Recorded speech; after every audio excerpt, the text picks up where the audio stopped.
हमेशा इंस्टाग्राम पे कमेंट करते हैं कि मैम मेरा वर्क परमिट जो है वो चेक कर दीजिए कि ये रियल है या नहीं है। और मैंने कितने लोगों का भी चेक किया है, लेकिन ये प्रॉब्लम सभी के साथ बनी हुई है।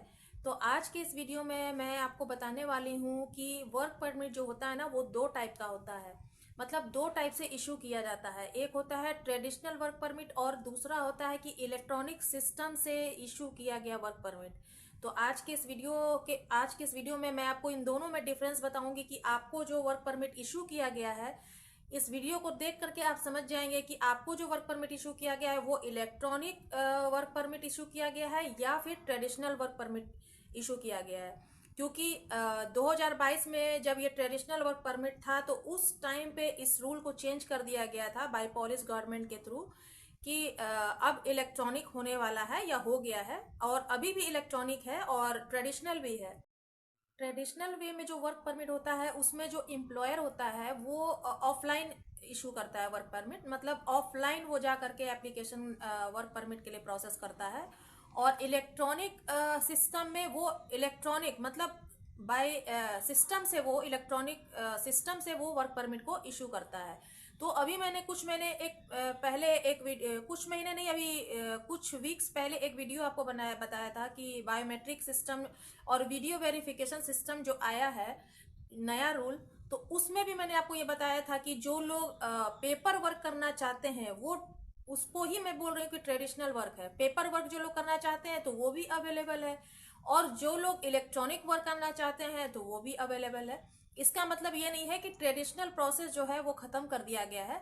तो और इलेक्ट्रॉनिक सिस्टम से जो वर्क परमिट आपको इशू किया जाता है बाय द एम्प्लॉयर, उसके बारे में भी आप इस वीडियो को देखिए ध्यान से और समझिए कि आपको जो वर्क परमिट इशू किया गया है वो कौन सा है। इससे आप समझ जाएंगे।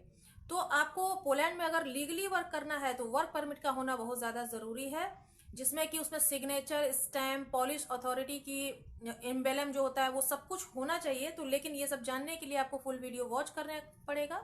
तो सबसे पहले मैं आपका वेलकम करती हूँ कि हेलो दोस्तों, welcome back to my channel. कैसे हैं आप सब? पूरी उम्मीद है आप सब अच्छे होंगे और अपना ख्याल रखिएगा, और वीडियो को ढेर सारा लाइक, प्यार, कमेंट, शेयर सब कुछ कीजिए। और जो भी आपके और भी क्वेश्चंस हैं रिगार्डिंग मतलब वीज़ा या फिर और भी कोई भी डॉक्यूमेंट्स के बारे में जानना है तो आप कमेंट कर सकते हैं। जो भी मुझे आंसर पता होगा मैं उसका रिप्लाई कर दूंगी। तो बढ़ते हैं आगे की तरफ। ऑनलाइन प्रोसेस में क्या होता है कि जो भी आपको फॉर्म, एप्लीकेशन, सब कुछ ये सब फिल करना होता है तो वो पेपर वर्क होता है। तो वो सब आपको ऑफलाइन फिल करने के बाद आपका जो भी डॉक्यूमेंट है, कंपनी का डॉक्यूमेंट है, आपका सीवी है, आपका पासपोर्ट है, ये सब कुछ आपको बाय कोरियर भेजना पड़ता है। तो उसमें क्या होता है, लॉन्ग प्रोसेस चलता है, काफ़ी टाइम लग जाता है। मतलब कि आप सेंड करेंगे तो उसमें काफ़ी टाइम लग जाएगा। लेकिन इलेक्ट्रॉनिक सिस्टम में ऐसा नहीं है। आप ऑनलाइन इसको फॉर्म फिल करके जो भी डॉक्यूमेंट का नंबर है, जो भी आपने क्वालिफिकेशन की है, सब कुछ ऑनलाइन फॉर्म फिल करके आप वहीं से वहीं सबमिट कर देते हैं, जो कि ऑनलाइन हो जाता है। मतलब इलेक्ट्रॉनिक के थ्रू हो जाता है, जिसको इलेक्ट्रॉनिक सिस्टम कहते हैं। तो इसमें एम्प्लॉयर का और एम्प्लॉय का दोनों का क्या फायदा हुआ, क्या डिफरेंस है? तो एम्प्लॉयर का तो इसमें ये फायदा हुआ कि बहुत ही कम प्रोसेस में समय में ये प्रोसेस हो जाता है। जैसे 1 से 1.5 महीने में ये प्रोसेस कंप्लीट हो जाता है। तो 1-1.5 महीने का जो समय लगा एम्प्लॉयर को, बहुत कम टाइम लगा। लेकिन वहीं आप ट्रेडिशनल वर्क परमिट जो इशू किया जाता है वो 2 से 3, 3 से 4 महीने का समय लग जाता है, क्योंकि बाय कुरियर आप उसको सेंड करते हैं। तो पहले तो वो आपके कंट्री में पहुंचेगा। मान लीजिए कि आप पोलैंड से दिल्ली आ रहा है कुरियर, तो उसमें मान लीजिए 1 वीक लग जाता है। उसके बाद आपके डोमेस्टिक एरिया में जाएगा, छोटे छोटे शहरों में जाएगा, तो 2 से 3 दिन या फिर 4 से 5 दिन का समय लगा लीजिए। तो ये कम से कम 2 से 3 महीना या 4 महीना ये आपको लग जाता है ऑफलाइन प्रोसेस में। लेकिन ऑनलाइन प्रोसेस में जल्दी से जल्दी काम हो जाता है। लगभग 1 से 1.5 महीने में ये आपका काम कंप्लीट हो जाता है। कंप्लीट इन द सेंस आपका वर्क प्रोसेस हो, एप्लीकेशन प्रोसेस हो जाएगा, वर्क परमिट आप तक मिल जाएगा। उसके बाद जो आगे का काम है वीजा प्रोसेसिंग का, वो तो अलग होता है। लेकिन 1 से 1.5 महीने में आपका वर्क परमिट का काम जो है वो हो जाता है। तो इलेक्ट्रॉनिक सिस्टम से एम्प्लॉयर जो है पीडीएफ फॉर्म में वर्क परमिट जो लेता है उसको वो ले करके सीधा आपको सेंड कर देता है। उसका मतलब ये होता है कि आप उसमें चेक कर लें, आप अपने वर्क परमिट में ये चेक कर लें कि आपका जो इन्फॉर्मेशन है, जैसे कि आपका नेम है, सरनेम है, डीओबी है, कंपनी नेम है, जो भी आपने फिल किया था, ये जो सारा डिस्क्रिप्शन है, उसमें जो भी इंफॉर्मेशन है, आप ये चेक कर लें कि ये ठीक है या नहीं है। इसको चेक करने के लिए ही वो लोग पीडीएफ जो है आपको इलेक्ट्रॉनिक सिस्टम से ले करके भेज देते हैं कि ये मेंशन किया गया है, जो आपने कहा था ये चीजें मेंशन की गई हैं। बस आपको क्या करना है कि आपको उसको चेक करने लेना है कि ये इंफॉर्मेशन जो है सही है या नहीं है। और इसी को ये सॉफ्ट कॉपी कहते हैं कि ये सॉफ्ट कॉपी जो है, जो पीडीएफ फॉर्म में आती है, ये आपको भेज दिया जाता है। तभी आप लोग कंफ्यूज हो जाते हैं इसके लिए कि इसमें स्टैंप नहीं है। तो जब आपको ये वर्क परमिट पीडीएफ फॉर्म में मिलती है और आप उसको चेक कर लेते हैं और बता देते हैं अपने एम्प्लॉयर को कि ये सब ठीक है जो भी उसमें मेंशन किया गया है, उसके बाद वो विथ स्टैंपिंग के साथ आपको हार्ड कॉपी आपको भेजता है आफ्टर 2 वीक्स। मतलब 2 वीक्स के बाद आपको मिल जाती है वो हार्ड कॉपी, जिसकी जिसकी मतलब जिसका आप लोग वेट करते हैं कि मेरा वर्क परमिट नहीं आया या मेरा वर्क परमिट विथ स्टैंप के साथ नहीं आया। तो पहला जो कॉपी आपके पास आता है, इतना आप ध्यान रखिए कि वो जो सॉफ्ट कॉपी आपके पास आती है उसमें स्टैम्प नहीं लगा रहता है। वो आपको सिर्फ इंफॉर्मेशन आपको चेक करने के लिए भेजा जाता है कि जो भी इंफॉर्मेशन आपने दी थी वो सही है या नहीं है। उसके साथ साथ और भी डॉक्यूमेंट्स जो हैं एम्प्लॉयर आपको देता है, जैसे कि कंपनी का रजिस्ट्रेशन हो गया, आपको अकोमोडेशन लेटर हो गया, एग्रीमेंट लेटर हो गया, ऑफर लेटर हो गया, जो भी कह सकते हैं। और भी डॉक्यूमेंट जो है एम्प्लॉयर आप तक भेजता है। PD tax return file, company registration form, agreement letter, ये सब कुछ जो है आपको हार्ड कॉपी में एम्प्लॉयर आपको प्रोवाइड करता है उस जगह पे, उस एड्रेस पे, जो एड्रेस आपने उनको मेंशन किया हुआ होता है, ये बाय कुरियर आपके पास आता है। फाइनली जो आपका हार्ड कॉपी होता है वही आपका वर्क परमिट जो है वही आपका ओरिजिनल है, जो कि फाइनल डिसीजन के बाद वो लिया जाता है वर्क परमिट। हालांकि ट्रेडिशनल वे का वर्क परमिट और इलेक्ट्रॉनिक सिस्टम का वर्क परमिट, इन दोनों में कोई डिफरेंस नहीं होता है। लेकिन बहुत सारे लोग ये कहते हैं कि मेरे वर्क परमिट पर स्टैंप नहीं है लेकिन मेरे फ्रेंड को मिला है, उनके वर्क परमिट पर स्टैंप है। इसको लेकर के थोड़ी सी टेंशन जो होती है वो बढ़ जाती है। तो आप लोगों को घबराना नहीं है। आपके अगर वर्क परमिट पे स्टैंप नहीं है तो आप अपने एम्प्लॉयर से कांटेक्ट कर लीजिए, या कर लेना चाहिए कि आपका जो फर्स्ट कॉपी आता है वो आपका पीडीएफ फॉर्म में आता है, और जब सेकंड कॉपी आपको आएगी वो होगा आपका वर्क परमिट ओरिजिनल। मतलब जो हार्ड कॉपी आती है बाय कुरियर वो आपको आएगा आपका मतलब वर्क परमिट, उसमें आपका स्टैंप जो है वो लगा हुआ मिलेगा आपको। तो जो आपको फर्स्ट कॉपी मिलती है इलेक्ट्रॉनिक सिस्टम से वो आपको एकदम सिंपल रहती है, और जब आपको हार्ड कॉपी मिलती है तो उसमें एम्बलम बना रहता है ईगल का और उस क्राउन के साथ, उसके साथ साथ सर्कल में आपको रेड स्टैंप रहेगा विथ सिग्नेचर। इसीलिए मैंने अपने लास्ट वीडियो में जो मैंने वर्क परमिट चेक करने का एक वीडियो बनाया है उसमें मैंने आपको पूरा बताया है कि उसमें रेड स्टैंप होता है सर्कल में विथ रिपब्लिक ऑफ पोलैंड का स्टैम्प और सिग्नेचर के साथ। तो इस चीज को आपको ज्यादा फोकस करना है। तो अब मैं आपको इस वीडियो में दो वर्क परमिट दिखाऊंगी, जिसमें कि एक ही कैंडिडेट को दो वर्क परमिट जो है इशू किए गए हैं। इससे आपको क्या है डिफरेंस आपका क्लियर हो जाएगा, आपका जो मन में डाउट है वो क्लियर हो जाएगा इससे। तो फुल वीडियो देखिएगा, जो मैं आपको वर्क परमिट दिखा रही हूँ दोनों तरीके के, तो आप दोनों देखिएगा तो आपका जो है कंफ्यूजन क्लियर हो जाएगा। तो फ्रेंड्स, जैसा कि आप देख सकते हैं स्क्रीन पर दो तरह के वर्क परमिट दिख रहा होगा आपको, एक है ट्रेडिशनल और दूसरा इलेक्ट्रॉनिक वर्क परमिट लिखा हुआ है यहाँ पर। तो दोनों इमेजेस आप देख सकते हैं, दोनों सेम दिख रहे हैं।